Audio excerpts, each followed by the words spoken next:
बीत जाते हैं और इसी दौरान बर्नबास को अपना सच्चा प्यार मिल जाता है, जिसका नाम होता है जोसेट। लेकिन बर्नबास और जोसेट का प्यार देखकर एंजेलिक यह बात सहन नहीं कर पाती। वह फिर से काले जादू का सहारा लेती है और जोसेट को अपने वश में कर लेती है। इसके बाद हम जोसेट को देखते हैं जो एंजेलिक के वश में आकर एक ऊंची चट्टान पर चली जाती है। बर्नबास के वहां पहुंचने से पहले ही वह चट्टान से कूदकर अपनी जान दे देती। यह कहानी 17वीं सदी की है, जहां एक अमीर और प्रतिष्ठित लड़का अपने परिवार के साथ खुशी खुशी जीवन जी रहा था। लेकिन उसकी जिंदगी उस समय बदल जाती है जब एक खतरनाक जादूगरनी उसे श्राप देकर एक डरावने रूप में बदल देती है और फिर उसे जिंदा ही कब्र में दफना देती है। 200 साल बाद अचानक एक दिन वह अपनी कब्र से आजाद हो जाता है और इस बदली हुई दुनिया में वापस लौट आता है। लेकिन सवाल यह है कि वह लड़का 200 साल तक कब्र में जिंदा कैसे रहा और जादूगरनी ने उसे यह श्राप क्यों दिया था। आज की इस कहानी में हम यह सब जानेंगे। तो कहानी शुरू होती है साल 1760 के समय से, जहां हम कॉलिन परिवार को देखते हैं। इस परिवार में केवल 3 लोग रहते हैं। इस परिवार में अपने माता पिता के साथ सिर्फ एक छोटा लड़का होता है जिसका नाम है बर्नबास। बर्नबास का परिवार बहुत ही अमीर था क्योंकि उसके पिता का समुद्र में मछली पकड़ने का बड़ा कारोबार था। उन्होंने अमेरिका से कुछ दूरी पर समुद्र के पास एक टाउन बसाया जिसका नाम रखा गया कोलिन्सपोर्ट। आगे हम देखते हैं कि बर्नबास के पिता उसे समझाते हैं कि दौलत से बड़ा परिवार होता है, इसलिए हमेशा अपने परिवार का ख्याल रखना। कोलिन्सपोर्ट में बर्नबास के पिता ने अपने परिवार के लिए एक शानदार हवेली बनवाई जिसका नाम रखा गया कॉलिनवुड। कुछ ही सालों में उनका मछली पकड़ने का कारोबार तेजी से बढ़ने लगा। इस दौरान बर्नबास भी बड़ा होकर जवान हो चुका था। इसी जवानी के दिनों में उसका अफेयर घर में काम करने वाली एंजेलिक नाम की एक नौकरानी से हो गया। फिर एक दिन एंजेलिक बर्नबास से कहती है, मैं तुमसे बहुत प्यार करती हूँ और अब शादी करके पूरा जीवन तुम्हारे साथ बिताना चाहती हूँ। लेकिन बर्नबास शादी करने से मना कर देता है। इस बात से गुस्सा होकर एंजेलिक बर्नबास को अकेला कर देने के लिए काला जादू करती है और उसके माता पिता के ऊपर हवेली की एक मूर्ति गिराकर उनकी जान ले लेती है। बर्नबास को एहसास होता है कि यह कोई हादसा नहीं था बल्कि काला जादू था, इसलिए वह खुद काले जादू की किताबें पढ़ने लगता है। कुछ दिन इसी तरह बीत जाते हैं और इसी दौरान बर्नबास को अपना सच्चा प्यार मिल जाता है जिसका नाम होता है जोसेट। लेकिन बर्नबास और जोसेट का प्यार देखकर एंजेलिक यह बात सहन नहीं कर पाती। वह फिर से काले जादू का सहारा लेती है और जोसेट को अपने वश में कर लेती है। इसके बाद हम जोसेट को देखते हैं जो एंजेलिक के वश में आकर एक ऊंची चट्टान पर चली जाती है। बर्नबास के वहां पहुंचने से पहले ही वह चट्टान से कूदकर अपनी जान दे देती है। अपने प्यार को इस तरह अपने सामने मरता हुआ देखकर बर्नबास भी उसी चट्टान से नीचे कूद जाता है। लेकिन इतनी ऊंचाई से गिरने के बाद भी बर्नबास नहीं मरता क्योंकि एंजेलिक ने उसे श्राप देकर एक वैम्पायर यानी पिशाच बना दिया था ताकि वह हमेशा अपने दुख के साथ जिंदा रहे। अब एंजेलिक को यकीन हो गया था कि बर्नबास को हराने का कोई और तरीका नहीं है, इसलिए वह गांव वालों को भड़काकर बर्नबास को पकड़वाती है। गांव वाले उसे एक ताबूत में बंद कर देते हैं और जमीन में दफना देते हैं और इसी तरह 200 साल बीत जाते हैं। इसके बाद हम 1972 का समय देखते हैं जहां विक्टोरिया नाम की एक लड़की ट्रेन से कोलिन्सपोर्ट आ रही होती है। फिर वह एक गाड़ी से लिफ्ट लेकर कॉलिनवुड हवेली पहुंचती है। वहां पहुंचने के बाद बिल्ली नाम का एक नौकर उसके लिए दरवाजा खोलता है। अब यहाँ विक्टोरिया को घर की दीवार पर बर्नबास की एक तस्वीर दिखाई देती है। इसे देखकर वह बिल्ली से पूछती है, यह कौन है? तभी वहां एलिजाबेथ आती है और विक्टोरिया को बताती हैं कि यह बर्नबास की तस्वीर है जो कॉलिन परिवार का एक महान और नेक सदस्य था। यहाँ हमें पता चलता है कि एलिजाबेथ भी कॉलिन परिवार से हैं। उन्होंने अखबार में यह इश्तिहार दिया था कि उन्हें एक ट्यूटर की जरूरत है जो डेविड का ख्याल रख सके। एलिजाबेथ विक्टोरिया को बताती हैं कि इस बड़ी हवेली में अब बस कुछ ही लोग रहते हैं। एलिजाबेथ कहती हैं, यहाँ मैं, मेरी बेटी कैरोलिन, मेरा भाई रॉजर और उसका बेटा डेविड रहते हैं। इस पर विक्टोरिया एलिजाबेथ से डेविड की माँ के बारे में पूछती है। एलिजाबेथ बताती हैं, समुद्र में डूबने से डेविड की माँ की मौत हो गई थी, लेकिन डेविड इस बात को आज तक मान नहीं पाया। उसे लगता है कि वह अपनी माँ को देख सकता है और उनसे बात भी करता है। इसके बाद एलिजाबेथ विक्टोरिया को अपनी बेटी कैरोलिन से भी मिलवाती है। कैरोलिन असल में थोड़ी शरारती और जिद्दी स्वभाव की लड़की होती है। अब रात के समय डिनर पर एलिजाबेथ विक्टोरिया को डेविड के पिता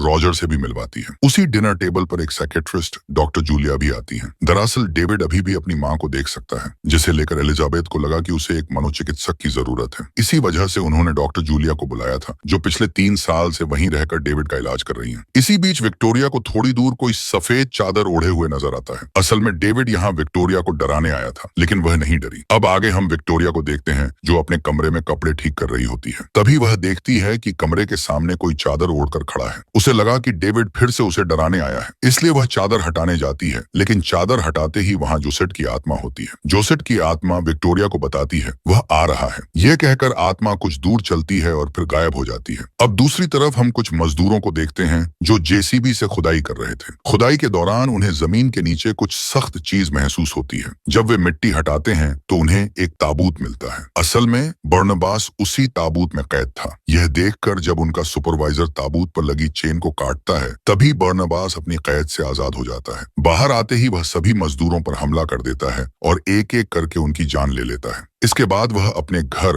यानी कॉलिनवुड हवेली पहुंचता है। गार्डन में उसकी मुलाकात बिल्ली से होती है। वह बिल्ली को हिप्नोटाइज करके अपने वश में कर लेता है और उससे पूछता है क्या इस घर में अब भी कॉलिन परिवार के लोग रहते हैं, जिस पर बिल्ली हाँ में जवाब देता है। इसके बाद बर्नबास घर के अंदर जाता है और हवेली की शाही चीजों को देखने लगता है। वह इन चीजों के बारे में बिल्ली को बताने लगता है। इसी दौरान उसे कैरोलिन और डेविड भी मिलते हैं। बर्नबास को देखकर कैरोलिन सोचती है कि शायद वह कोई पागल है जो शराब पीकर आया है, लेकिन डेविड उसे दीवार पर लगी बर्नबास की तस्वीर दिखाता है। इस पर बर्नबास कहता है यह मेरी ही तस्वीर है। जब मैं यहाँ खड़ा था तब एक महान कलाकार ने इसे बनाया था। इतने में एलिजाबेथ वहाँ आती है और बच्चों को बर्नबास से दूर रहने को कहती है। डेविड कहता है यह खुद को हमारा रिश्तेदार बता रहा है, लेकिन एलिजाबेथ उसे एक धोखेबाज समझती है। वह बर्नबास को एक दूसरे कमरे में ले जाकर कहती है अगर यह कोई मजाक है तो इसे यहीं खत्म करो। बर्नबास खुद को साबित करने के लिए एक गुप्त दरवाजा खोलता है और एलिजाबेथ को वहां से होते हुए एक खुफिया तहखाने में ले जाता है। इस तहखाने के बारे में एलिजाबेथ को अब तक कुछ भी नहीं पता था, जहां बहुत सारे हीरे और जवाहरात रखे हुए थे। यह सब देखकर एलिजाबेथ एकदम से हैरान हो जाती है और उसे यकीन हो जाता है कि बर्नबास कोई और नहीं बल्कि कॉलिन परिवार का बेटा है। अब बर्नबास एलिजाबेथ से कहता है कि वह वैम्पायर है और उसे यह भी बताता है कि मैं इस परिवार के किसी भी सदस्य को नुकसान नहीं पहुंचाऊंगा। इसके बाद हम पूरे परिवार को डिनर टेबल पर देखते हैं, जहां एलिजाबेथ सबको बताती है कि ये हमारे दूर के रिश्तेदार हैं। इसी दौरान डॉक्टर जूलिया वहां आ जाती हैं, तो एलिजाबेथ बर्नबास से उसकी पहचान करवाती है। इसके बाद बर्नबास अपने मछली पकड़ने के कारोबार के बारे में पूछता है, तो एलिजाबेथ बताती हैं हमारा कारोबार तो लगभग बर्बाद हो चुका है, क्योंकि एंजेलिक नाम की एक औरत ने मछुआरों से डील करके हमारे बिजनेस पर कब्जा कर लिया है। इस पर बर्नबास कहता है अब मैं आ गया हूँ तो फिर से बिजनेस को टॉप पर ले आऊंगा। इसी बीच विक्टोरिया वहां आ जाती है और उसे देखते ही बर्नबास उसे जोसेट कहकर बुलाता है, क्योंकि अचानक उसे ऐसा महसूस होता है कि जोसेट फिर से आ गई है। दरअसल विक्टोरिया की शक्ल बिल्कुल जोसेट से मिलती थी। फिर दोनों एक दूसरे से बात करते हैं और विक्टोरिया अपना परिचय देती है। इसके बाद हम एंजी को देखते हैं, जो असल में वही एंजेलिक है जिसने बर्नबास की जिंदगी तबाह कर दी थी। फिर काला जादू करके वह खुद एक चुड़ैल बन गई और अपना नाम बदलकर 200 सालों से जिंदा रही। इसके बाद वह ऑफिस पहुंचती है, जहां उसे पता चलता है कि पिछली रात खुदाई के दौरान उनके मजदूरों को करीब 200 साल पुराना एक ताबूत मिला था। फिर किसी ने उन सभी मजदूरों को बहुत बेरहमी से मार डाला। यह सुनते ही एंजेलिक शॉक्ड हो जाती है और उस जगह पहुंचने के बाद उसे पूरा यकीन हो जाता है कि बर्नबास वही है। वह सीधा कॉलिनवुड पहुंचती है, जहां वह एलिजाबेथ से बात करने लगती है। इतने में बर्नबास आकर जब उससे हाथ मिलाता है तो उसे एहसास हो जाता है कि यही एंजेलिक है। इसके बाद बर्नबास उसे एक दूसरे कमरे में ले जाकर फिशिंग बिजनेस के बारे में बात करता है। वह कहती है अब यह बिजनेस मेरा है और तुम जान गए होगे कि मैं कौन हूँ। इस पर बर्नबास कहता है हाँ मैं जानता हूँ, तुम वही चुड़ैल हो जिसने मेरा सब कुछ तबाह कर दिया था। मैं तुम्हें काला जादू के जुर्म में अंदर करवा दूंगा। वह हंसते हुए कहती है तुम ऐसा कुछ भी नहीं कर सकते, तुम पर कोई भी यकीन नहीं करेगा, क्योंकि मैं 200 सालों से अलग अलग रूपों में इस समाज में इज्जत से जी रही हूँ और कॉलिन स्पोर्ट अब मेरा है। उसके जाने के बाद बर्नबास एंजेलिक के बारे में सब कुछ एलिजाबेथ को बता देता है। वह कहता है ये वही चुड़ैल है जिसने मेरे माता पिता और मेरा प्यार सब कुछ छीन लिया और मैं कुछ नहीं कर पाया। इस पर एलिजाबेथ उसे मोटिवेट करती है, तुम फिर से अपना बिजनेस खड़ा कर सकते हो और अपने परिवार को एक ऊंचे मुकाम पर ले जा सकते हो। इसके बाद बर्नबास सबसे पहले अपनी हवेली की मरम्मत करवाता है और दीवारों पर खूबसूरत पेंटिंग्स बनवाकर अपनी हवेली को फिर से शानदार बना देता है। फिर अपने बिजनेस को बढ़ाने के लिए वह बिल्ली को साथ लेकर कुछ बड़े बड़े मछुआरों से मिलता है और उन्हें हिप्नोटाइज करके एंजेलिक का काम छोड़कर कोलिन परिवार के लिए काम करने के लिए तैयार करवा लेता है। इस तरह उसका मछली पकड़ने का कारोबार फिर से चलने लगता है। फिर एक दिन डॉक्टर जूलिया बर्नबास को देखती है कि वह कैरोलिन के कमरे में झांक रहा है और वहां रखे एक लैंप को देखकर समझने की कोशिश कर रहा है कि वह क्या चीज है। इससे जूलिया को उस पर शक हो जाता है। बर्नबास के बारे में और जानने के इरादे से वह उससे बात करती है। वह कहती है, मैं एक साइकेट्रिस्ट हूँ और दिमाग का इलाज करती हूँ। फिर हिप्नोटाइज करके वह उसके बारे में सब कुछ पता कर लेती है और यह भी जान जाती है कि वह एक वैम्पायर है। इसके बाद जूलिया एलिजाबेथ से बात करती है और कहती है, मैंने बर्नबास के बारे में सब कुछ पता कर लिया है कि वह एक वैम्पायर है। यह जानने के बाद भी तुमने उसे यहाँ रहने क्यों दिया? इस पर एलिजाबेथ कहती है, ये बात एक राज ही रहने दो। उसके रहने से घर में किसी को भी कोई खतरा नहीं होगा। दूसरी तरफ बर्नबास कैरोलिन से कह रहा होता है, मुझे सिखाओ कि आज के जमाने में प्यार कैसे होता है। इस पर कैरोलिन उसे सलाह देती है, तुम्हें पहले अपने लुक और अजीब बर्ताव को बदलकर एक नॉर्मल इंसान की तरह रहना होगा, जिससे लोग तुमसे बात करने में सहज महसूस करें। इसके बाद प्यार कैसे होता है ये तुम धीरे धीरे खुद ही सीख जाओगे। अगले दिन हम डॉक्टर जूलिया को बर्नबास का खून निकालते हुए देखते हैं। जूलिया ने बर्नबास को यकीन दिला दिया था कि वह उसका सारा खून निकालकर उसके अंदर इंसानी खून डाल देगी, जिससे वह वापस इंसान बन जाएगा। इसके बाद के सीन में हम समुद्र के किनारे बर्नबास और विक्टोरिया को एक साथ देखते हैं। उन्हें देखकर लग रहा था कि दोनों एक दूसरे को पसंद करने लगे हैं। आगे हम देखते हैं कि एंजेलिक अपने बिजनेस के सभी बोर्ड मेंबर्स के साथ मीटिंग कर रही थी। वहां सब उसे बताते हैं कि उनका बिजनेस धीरे धीरे गिरता जा रहा है, क्योंकि बर्नबास का बिजनेस बहुत तेजी से बढ़ रहा है। एंजेलिक कहती है, मेरी बर्नबास के साथ मीटिंग अरेंज करो। शाम को वह बर्नबास से मिलती है और उसे एक चेक देते हुए कहती है, ये पैसे लेकर फिशिंग बिजनेस छोड़ दो। लेकिन बर्नबास ऐसा करने से मना कर देता है। तब एंजेलिक उसके पास जाकर उसे मनाने की कोशिश करते हुए कहती है, हम दोनों साथ में मिलकर बिजनेस चलाते हैं। लेकिन बर्नबास फिर भी तैयार नहीं होता। वह कहता है, जो तुमने मेरे साथ किया वह मैं कभी नहीं भूल सकता। इधर विक्टोरिया को रात में एक सपना आता है जिसमें वह अपना बचपन देखती है। असल में बचपन से ही उसे जोसेट की आत्मा दिखाई देती थी और वह उससे बातें भी किया करती थी। लेकिन उसके माता पिता उसकी इस बात को समझ नहीं पाए और उसे पागल समझकर मानसिक अस्पताल भेज दिया। तभी उसकी नींद खुल जाती है और वह अपने सामने जोसेट की आत्मा को खड़ा देखती है। इसे देखकर वह आत्मा के पीछे पीछे चलने लगती है। आत्मा हवेली में लगे झूमर के ऊपर जाकर ठीक उसी तरह कूद जाती है जैसे उसने आत्महत्या की थी। अगले दिन बर्नबास सबकी सहमति से घर में एक पार्टी रखता है, जिसमें वह शहर के कई लोगों को आमंत्रित करता है। पार्टी के दौरान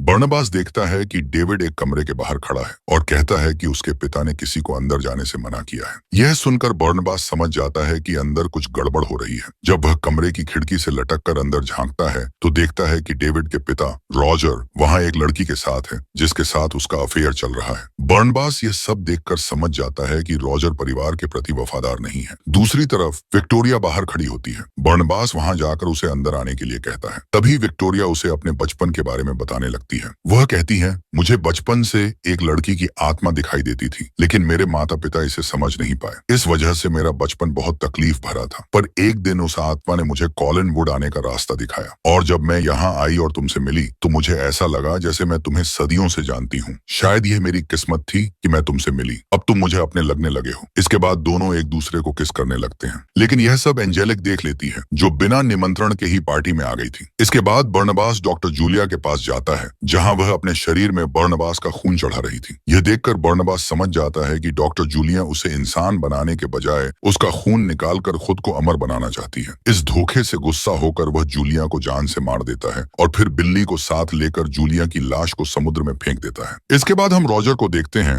जो हवेली का खुफिया दरवाजा ढूंढने की कोशिश कर रहा था। इतने में वहां बर्नबास पहुंच जाता है। दरअसल रॉजर की हरकतें बर्नबास पहले ही समझ चुका था कि उसने सिर्फ पैसों के लिए डेविड की मां से शादी की थी। इस बात से नाराज होकर बर्नबास रॉजर को दो विकल्प देता है। पहला यह कि वह कॉलिन वुड में रहकर डेविड के लिए एक अच्छे पिता की तरह उसकी देखभाल करे। दूसरा विकल्प यह कि खजाने से बहुत सारे पैसे लेकर अपनी खुदगर्ज जिंदगी बिताने के लिए हमेशा के लिए यहाँ से चला जाए। रॉजर पैसे को चुनता है और अपने बेटे डेविड को छोड़कर हमेशा के लिए वहां से चला जाता है। अब अपने पिता को हमेशा के लिए जाते हुए देखकर डेविड बहुत दुखी हो जाता है और भागते हुए अपने कमरे की तरफ जाने लगता है। तभी सीढ़ियों में पैर लगने की वजह से एक भारी चीज उसके ऊपर गिरने लगती है। यह देखते ही बर्नबास एक पल में जाकर उसे बचा लेता है। यह देखकर सभी लोग हैरान और डर जाते हैं, क्योंकि ऐसा कोई साधारण इंसान नहीं कर सकता। तभी बर्नबास पर धूप पड़ने की वजह से उसकी त्वचा में आग लग जाती है, लेकिन बिल्ली तुरंत उस पर पानी डालकर उसे बचा लेता है। इस घटना के बाद सभी को पता चल जाता है कि बर्नबास एक वैम्पायर है। यह देखकर वहां मौजूद सभी लोग डरकर चले जाते हैं। विक्टोरिया भी अब समझ जाती है कि बर्नबास कोई साधारण इंसान नहीं है, इसलिए वह भी उससे दूर हो जाती है। इसके बाद बर्नबास एंजेलिक के पास जाकर उससे अपने श्राप से मुक्ति दिलाने की बात करता है, लेकिन एंजेलिक इसे साफ तौर पर मना कर देती है। वह बर्नबास को दो विकल्प देती है, या तो वह उसके साथ मिलकर बिजनेस करे और एक प्रेमी की तरह उसके साथ रहे, या फिर वह उसे दोबारा ताबूत में कैद कर देगी। बर्नबास बर्नबास यह सुनकर उसका प्रस्ताव ठुकरा देता है। इसके बाद एंजेलिक बातों बातों में उसे उकसाकर डॉक्टर जूलिया के बारे में पूछती है, क्योंकि उसे शक था कि बर्नबास ने डॉक्टर जूलिया का मर्डर किया है। गुस्से में आकर बर्नबास स्वीकार कर लेता है कि उसने ही डॉक्टर जूलिया को मारा था। जैसे ही बर्नबास वहां से निकलता है, एंजेलिक अपने जादू के जरिए उसे फिर से ताबूत में कैद कर देती है और उसके पूरे शरीर को जंजीरों से बांध देती है। इसके बाद वह अपने आदमियों के साथ बर्नबास को ले जाते हुए उसकी फिशिंग फैक्ट्री को आग लगवा देती है। आखिर में एंजेलिक बर्नबास को ताबूत सहित एक घने जंगल के पुराने टूटे फूटे घर में ले जाकर रखवा देती है और वहां से चली जाती है। अब उनके जाते ही डेविड वहां आ जाता है, जिसे उसकी मां की आत्मा ने भेजा था। डेविड ताबूत खोलकर बर्नबास को आजाद कर देता है। वहीं दूसरी तरफ फिशिंग फैक्ट्री में आग लगने की वजह से पुलिस और बहुत सारे लोग वहां जमा हो गए थे। इसी बीच एंजेलिक पुलिस के पास जाकर माइक के जरिए सभी लोगों को बताती है कि उसने बर्नबास की वह बात सुनी थी जिसमें उसने डॉक्टर जूलिया के मर्डर की बात कबूल की थी। वह पुलिस को यह भी बताती है कि बर्नबास एक कातिल है और उसके घर वाले भी गुनहगार हैं, क्योंकि उन्होंने यह सब छुपाने की कोशिश की। इसके बाद एंजेलिक पुलिस को लेकर कॉलिनवुड पहुंच जाती है। वहां बर्नबास सामने आकर सबके सामने एंजेलिक के गले पर हमला कर देता है और उसे काटता है, लेकिन एंजेलिक को कुछ भी नहीं होता। वह अपनी ताकत का इस्तेमाल करके बर्नबास को दूर फेंक देती है। यह देखकर सभी लोग डर जाते हैं और समझ जाते हैं कि यह दोनों वैम्पायर हैं। इस स्थिति को देखकर पुलिस भी सतर्क हो जाती है और सभी टाउन के लोगों को वहां से तुरंत जाने का आदेश देती है। इसके बाद बर्नबास और एंजेलिक के बीच एक खतरनाक लड़ाई शुरू हो जाती है। इतने में एलिजाबेथ एक बंदूक लेकर एंजेलिक पर फायर करती है, लेकिन उसे कुछ नहीं होता। वह दोबारा से खड़ी हो जाती है और अपनी जादुई शक्ति का इस्तेमाल करके हवेली की चीजों को जीवित कर देती है। वह एक सांप को एलिजाबेथ पर अटैक करने के लिए भेजती है और हवेली में चारों तरफ आग लगा देती है। फिर एक पुतले की मदद से बर्नबास को जकड़ लेती है। इसी दौरान हमें पता चलता है कि एंजेलिक ने अपनी जादुई शक्तियों से कैरोलिन को एक खूंखार वुल्फ में बदल दिया था। कैरोलिन सामने आकर एंजेलिक पर टूट पड़ती है और उसे मारने की कोशिश करती है, लेकिन एंजेलिक अपनी ताकत से उस पर भारी पड़ती है और कैरोलिन को मारकर बेहोश कर देती है। इसके बाद एंजेलिक बर्नबास के पास जाकर उसे मारने वाली होती है। वह कहती है, मैंने तुम्हारा सब कुछ तबाह कर दिया और डेविड की मां डूबकर नहीं मरी थी, बल्कि मैंने ही उसे मारा था। तभी वहां डेविड आकर कहता है, उसे छोड़ दो, नहीं तो मेरी मां तुम्हें मार डालेगी। इसी दौरान हम देखते हैं कि डेविड की मां की आत्मा सामने आती है और अपनी शक्ति से एंजेलिक पर हमला कर देती है। एंजेलिक बड़े से झूमर से टकराकर गिर जाती है। इसके बाद बर्नबास भी उस पुतले की जकड़ से छूट जाता है और सबको बाहर जाने के लिए कहता है। फिर वह एंजेलिक के पास जाता है और उसे समझ आता है कि एंजेलिक जैसी चुड़ैल का अंत इस झूमर के टूटने से होना था। अब देखते ही देखते एंजेलिक की मौत हो जाती है। दूसरी तरफ हम विक्टोरिया को देखते हैं, जो उसी चट्टान की ओर जा रही होती है जहां से गिरकर जोसेट ने आत्महत्या की थी, क्योंकि वह जान चुकी थी कि बर्नबास एक वैम्पायर है और एक साधारण इंसान और एक वैम्पायर कभी एक नहीं हो सकते। अब बर्नबास उसे ढूंढते हुए जल्दी से उस चट्टान पर पहुंच जाता है और गिरने से पहले उसे पकड़ लेता है, पर वह कहती है, हम दोनों कभी भी एक नहीं हो सकते, क्योंकि मैं एक साधारण इंसान हूँ। अब एक ही रास्ता है, तुम मुझे भी अपनी तरह वैम्पायर बना दो। लेकिन बर्नबास इस बात के लिए राजी नहीं होता। इसके बाद विक्टोरिया उस चट्टान से नीचे गिर जाती है। उसे बचाने के लिए बर्नबास उससे पहले उसे काट लेता है, जिससे विक्टोरिया नीचे गिरने के बाद भी नहीं मरती, बल्कि वह भी एक वैम्पायर बन जाती है। अब ये दोनों एक दूसरे को देखकर खुश हो जाते हैं, क्योंकि दोनों एक जैसे हो गए हैं और हमेशा एक साथ रहेंगे। कहानी के आखिर में हमें समुद्र की गहराई में डॉक्टर जूलिया की लाश दिखाई जाती है, जिसकी आंखें खुल जाती हैं, क्योंकि बर्नबास ने उसे काट कर मारा था, जिससे वह भी एक वैम्पायर बन चुकी थी। और इसी के साथ कहानी यहीं पर खत्म हो जाती है। दोस्तों, उम्मीद है कि यह कहानी आपको पसंद आई होगी। मिलते हैं आपसे एक और मजेदार कहानी के साथ।